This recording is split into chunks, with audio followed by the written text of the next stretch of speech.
Hello and welcome to the Gathering Academy. I'm so glad to be back. I've been traveling, as you know, in a lot of different places, and I'm finally back. And I want to tell you all about some things that will help you in your research. So we're going to talk about some fun things, some miracles that happened in the last week.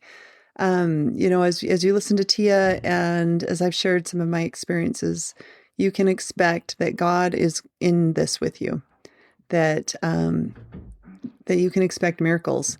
Do miracles happen all the time? No, generally we're in the work, we're digging around, we're hitting our head against a wall sometimes, or sometimes we're just praying for inspiration and nothing's coming, and then something comes out of the blue.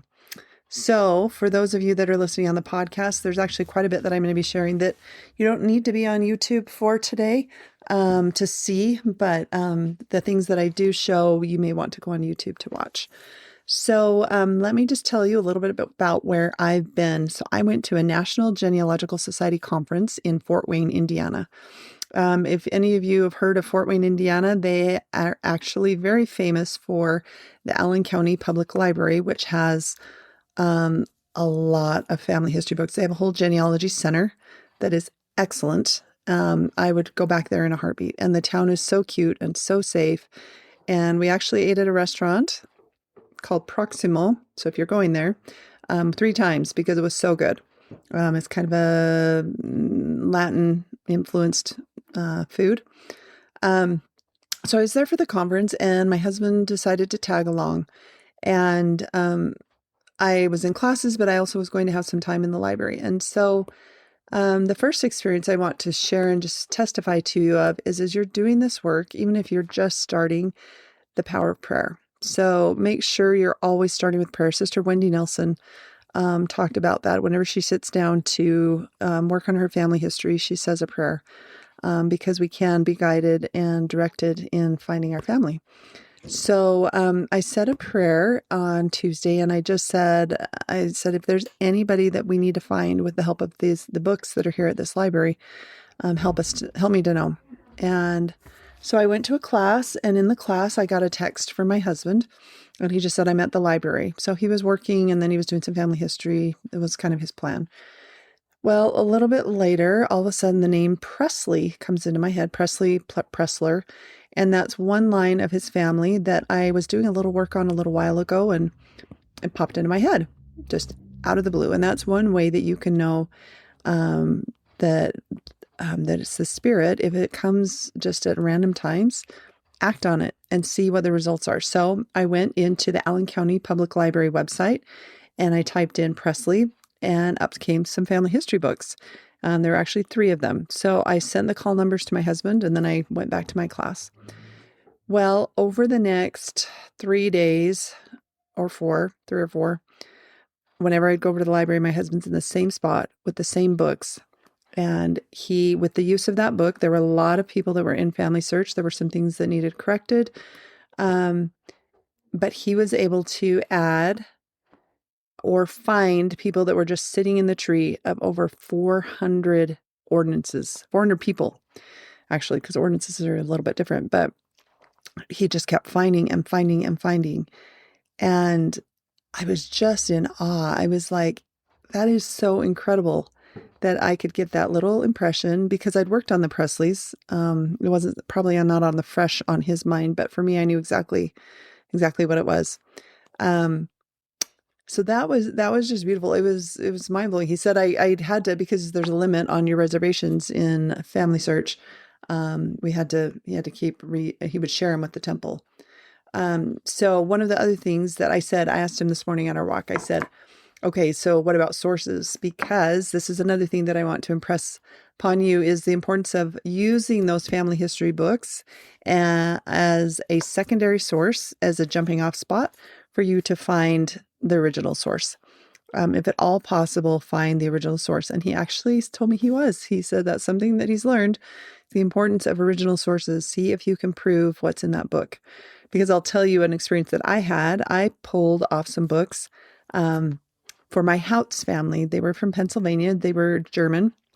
And I went in and I was like, oh, there's a missing child. And I went in to add them. Well, it turned out that this child was listed and they were actually a sibling, but they were listed as the child in this family history book. So it was incorrect. So I was able to fix that and put her in the right spot. Another thing that these family history books can do for you, and we've got 4 rows, they're called stacks, full of family histories here at the library. And you may go back into the 1700s. A lot of those, the work has been done. But if you come down on descendancy and look at those, a lot of those have not been done. So I want to encourage you to remember that not everything is on online. And the power of books. You may have a book sitting on your shelf that may have people that when it was created were not able to have their work done. And now you have in your hands a book that has their information and you can add them and do their work.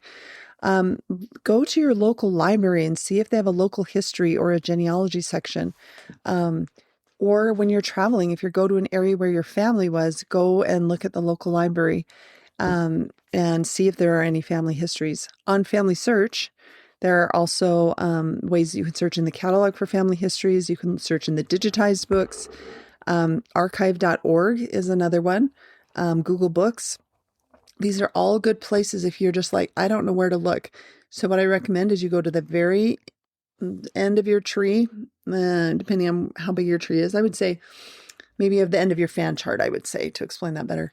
Go to somebody in the 1700s and then click on them and then start looking at descendants. And you can even choose a family name and Google it and see what you can find. So the next thing that I want to share is, so while I was there, I felt a pull. Let me see if I can share screen with you. Let's share screen. Share entire screen. Okay, so I hope I can do this. Let's see if I can find it. I have some pictures. Open downloads. Let's see if this will work. All right, so here I'm going to show my first thing. Let's make it full screen. So these were the books that I pulled. These were all from Pennsylvania. These are, you can see on the bottom is the Houts family. It's a whole history of the family. And I started going through it. I have a book that was on the Old Order German Sext. I wasn't sure what their religion was, but I decided I would learn a little bit more about that. So I started going through these. I felt this pull to go look at this family. And then let's see if I can close that out. I'll go to the next one. So as I'm going through, I find this. Here's Philip Lawrence Houts. He lived in Bethel. This is my family member. And then this is part of his will. So it says, to son Wendell, the plantation where I now dwell together with the 42 acres of mountain land, paying 750 pounds, therefore, to be divided among all children. To son Baltzar, my plantation in Pine Grove where he lives, for 160 pounds. So this was a good clue about this son, that his son was actually living there in Pine Grove. And look at his poor son Christian. To son Christian, 5 pounds for his birthright. And then it says it mentions the son-in-law Leonard Gunkel and his granddaughter Katharina Gunkel. And then there's the executors and the witnesses. So for some reason, which the some reason is the spirit, as I'm reading this Gunkel stands out in my head. And so I thought, well, maybe I'll go pull the books on the Gunkels. So I went and pulled the books on the Gunkels, and I just started going through, and none of them were showing up as related to me. And so I kept thinking, well, why am I spending all this time on this family? They're not even connected to me. So I kept going and going. And let's see. I don't know if I have a picture of that. Let's see. Let me close this part out. Let me stop sharing screen for a second. And let's see if we can get back to, let me close out some things. All right. So I'm going to, so I had that Gunkel. I'll just share with you. You're probably just seeing my screen right now. Let me get back to the internet, to Vimeo. Here we go. Okay. So I think I stopped sharing the screen. So I was just working on this Gunkel family, and I got up for a little walking break, and, I took this little video. So I guess I'm going to share screen again with you here. Let's see if I can share screen. Oh, here we go. Share screen. All right. So, took this little video so you could get an idea of what happens in the library. Let me see where it went. Right here. Here we go. So this is the Allen County Public Library. You can see all of these stacks of books, and this is just one section. I mean, it's huge. It's the second largest to our library as far as what they have in collections. They probably have more physically than we have now because we have so much digitized. But I just want to show you this. For me, this is a testament of all of the people. Most of them are non-members that come to search out their family, and every book represents at least one person searched. So watch this. So this was on, I think, Friday. So you can see all of these carts are full of books that people have pulled. They're all there for the conference. It just was amazing. So I walk past this, take this video, and then I go to the bathroom. And as I'm walking towards, I end up having Germantown, Pennsylvania come into my mind. And it was the second time that, not Pennsylvania, Ohio, Germantown, Ohio. It was the second time that this had come into my mind. And I thought, okay, I should probably go pull the books for Germantown, Pennsylvania. So I went over there, and the book that I wanted was gone. But there were 4 other books. So let me close this out. And there were 4 other books. And so I pulled out the 4 books, and I opened up the first one. And I opened up to this page. Look at her name. Mary E. Gunkel Amt. I was like, you got to be kidding me. The first page I open up to is a Gunkel, and I had just been on the Gunkels. And so it gives us the whole history. I'll show you let me see if I can go back to this. I hope you're seeing this. I think it's sharing screen. All right, so look at this. There's this whole history about her benevolence and everything. She only had 1 child. And her little girl, when I found her in the 1880 census, let me stop sharing here. In the 1880 census, the little girl had measles, and within a couple of years, she died. So the rest of her life, she didn't have any other children. I started to do some digging, and I want to show you what I found. So I guess I'm sharing screen again. Allow to share screen, share entire screen. So I went to Ancestry, one of my favorite places, and here is the will of Mary E. Amt. So remember, she's a Gunkel, and here's her will, and it starts right here. The last will and testament, Mary E. Amt, deceased. So here it goes into, and it says she wants her debts paid, and then on the next page, and by this time her husband had died. I had discovered that. So she said, a headstone similar to that of my dear husband. So that's what she wanted, to be placed at the head of my grave, which shall be between and by the side of the graves of my said husband and child in our family lot at the cemetery of Spring Grove in Cincinnati, Ohio. Do you see how cool this is? Like, these wills on Ancestry are so amazing. And then she gives a bequeath to her brother, John E. Gunkel, $5,000, which was a lot of money back then. And then a bunch of furniture.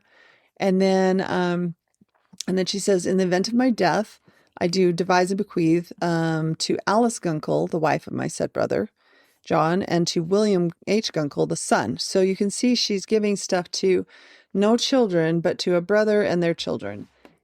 And then there's Alice. She gets some things. And then it says, to my dear nephew, William H. Gunkel of Toledo, Ohio, $5,000. So he got a lot. He got as much as her brother. And then to my niece, Anna E. Klingman. I'm like, I've never heard this Klingman, and she got $5,000. So she was very significant. And then to Palmer Klingman, my grandnephew, the sum of $200. So I got all these clues, and I was like, how does this family fit in? Where's the niece? Well, let me go back to my downloads and see if I could find a picture. So I went in, and we'll see if this is the right one. Nope, that was one person that I ended up finding because of this Gunkel family. And you can see they were green. That means that they were related to me. So that was the amazing thing, is this Mary E. Gunkel was connected to me. So we're going to just go live on to Family Search really quick. So I had these little clues, and I'll show you what I did. So let me make sure I'm not sharing. I'm still sharing screen. All right, we're going to go to Family Search. And under my, let me go out of here. I'm going to go to we'll see if it's under my recents. I've been on a lot recently, so you can click on recents, and I'm going to type in Omt. Oh, she doesn't come up. So we're going to do a search. So I'm going to click on find, and I'm going to do Mary E. Gunkel. And just so you know, Gunkel was also Kunkel. It was also Gunkel, Cklel, Ckle. And I'm going to say she was married to an Omt. I can't remember his last name. So this is one of the ways that I start looking for somebody. And she died in Cincinnati, Ohio. So you don't even have to have everything in there when you first do a search. Just do what you know and don't be intimidated by not having it all. All right, so here she is, Mary E. Gunkel. I want to show you what happened. Because of this search, she did not have any parents when I went into Family Search. She must be connected. So you can see her ordinances were done. If I view relationship, she's my 13th cousin, 3 times removed. Now, do you think because she's so far removed that she doesn't matter? No. If she is that far distantly related, she's still related, and I still have a responsibility in the gathering. So you can see it was actually through the Gunkel line that she connected, and William might be related to me. Let's look on him. It might just be, sometimes it pulls up just, if you click on them, it's through the spouse. So let's view relationships. Sometimes it'll show. So it's husband of. Okay, so there's her husband. He died in 1909. She didn't die, I think, until 1919. So there's Mary Elizabeth Gunkel. I've got her death information. What I did is, if you come down here, there was somebody that I thought was probably a relative, Anna Elizabeth Schaefer. If you have somebody that's in a record that you're not sure how they're connected, that they're likely a relative or a neighbor, you can click add other relationship. We've talked about this before. And you can choose which of these things, if they were just living in the household. What it will do for you is then that it will give you some clues. So this Anna Elizabeth Schaefer was the niece. So I typed that in, put her in down here as a relative, had no idea how she was connected. And you see those blue? She was green. Once I got her in there, she was green, but her sealing to spouse had been done. Let's see, it was done in 1981. I can't wait to go. I think I want to go and do the baptisms this week for her. So is this not incredible that I felt this pull to go to the houses, wasn't finding a ton, found this Gunkel, felt this thought to go get the book for the Gunkels, was working on it, kind of feeling like, oh, this is fruitless because they're not even connected. And guess what? I ended up connecting because I kept going. I kept listening to that feeling to not stop. And then I have the additional prompting that I already had before about going to the Germantown records. And why, you might say, well, why did you even think of Germantown? What's the significance? I knew Germantown was a place where a lot of the houses had gone. A lot of the German settlers from Pennsylvania had gone there. So I think that was in the back of my mind. So don't discount the things that you're learning now, even if you're not making a breakthrough. All of those things can be brought back to our remembrance by the Holy Ghost. So I added Anna Elizabeth Schaefer. I started adding information, and it turns out, look at her husband's name, Edward Nathan Klingman. And I believe, yep, was able to add him as well. He's ready to have his work done, so I was able to reserve him. He may have been sitting in there, and then I was able to reserve that. And look at this. There's Palmer Klingman. And again, and sealing to spouse has been shared. So Palmer was sitting in there. They just were not connected to Mrs. Mary E. So Mary Elizabeth. Well, look what I noticed when I went in here. The mother of Anna Elizabeth Schaefer is Emmeline Gunkel. And look at her death date. Her death date, so she was in Germantown, was in 1886. Remember the will? The will that lists Anna Elizabeth Schaefer and Palmer Klingman, which is right back here. Palmer Klingman and Anna E. Klingman, who was also a Schaefer because she was married to the Klingman. This was done in 1919. So when I came back here, all of a sudden, Emmeline Gunkel, I knew that because based on the date, she's 1836. Let's go to Emmeline now because I've now added her and I've connected her. And I found actually records for her. She was a missing sister. When I started, all I had was Mary Elizabeth Gunkel, Mary E. Gunkel Omt. and John Elstner. And John E., remember, he got 5,000 pounds. So I was able to add Emmeline, and look at that. I was able to reserve her work. And so I think I'm going to go do some baptisms very soon so I can do this for her. So I was able to connect them, and let's see what's going on with the parents. Look at the parents. William F., I always love to see this. 2022, his endowment was done. Elizabeth, hers was done in 2017. So they're fairly recent, but now Emmeline's going to be able to be sealed to her parents. Let's see Mary Elizabeth, if she's sealed. She's already sealed. John Elstner, he's sealed to his parents, but I've got a sealing to spouse that I can do. So all of that came from listening to those little promptings. So I just want to testify to you that the importance of books. Don't be afraid to look in books. Look at family histories, but always remember to source. Find the original source, and that's what I did. I had the information, and then I went in and I created sources. So here's Emmeline Gunkel. I found some marriages, and I find a grave, and I found some other records that I actually realized I still have not added.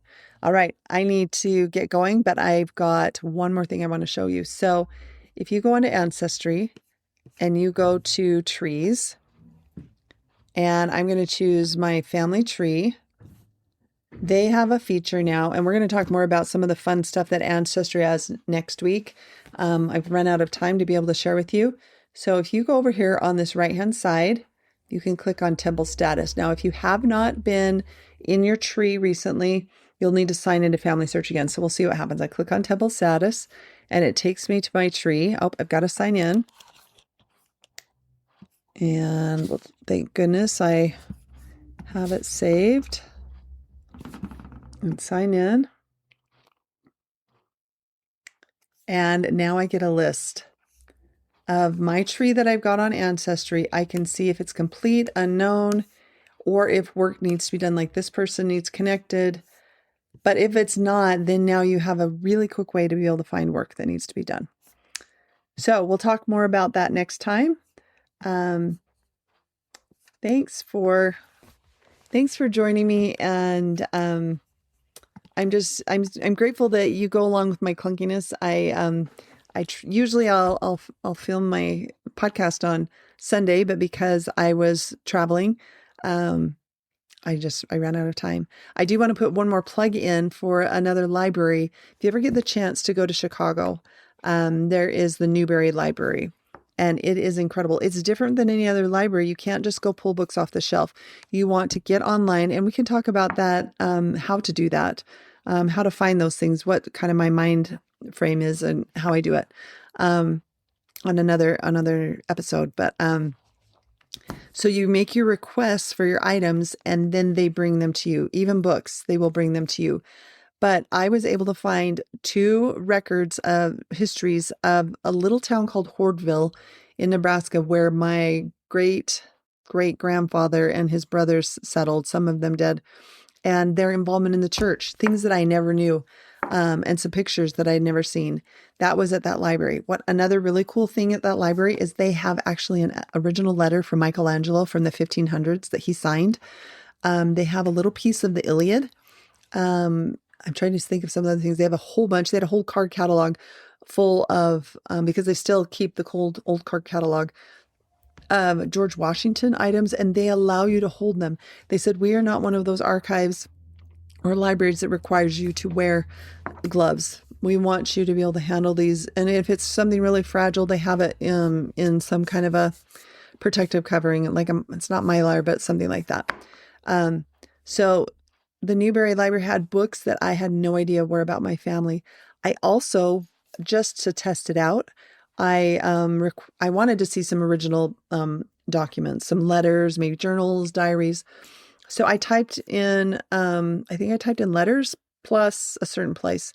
And the first one that popped up, I thought, I'll look at that one. That looks interesting. And then I thought, I'll just type that name into Family Search. And it turned out that they were 7th cousins.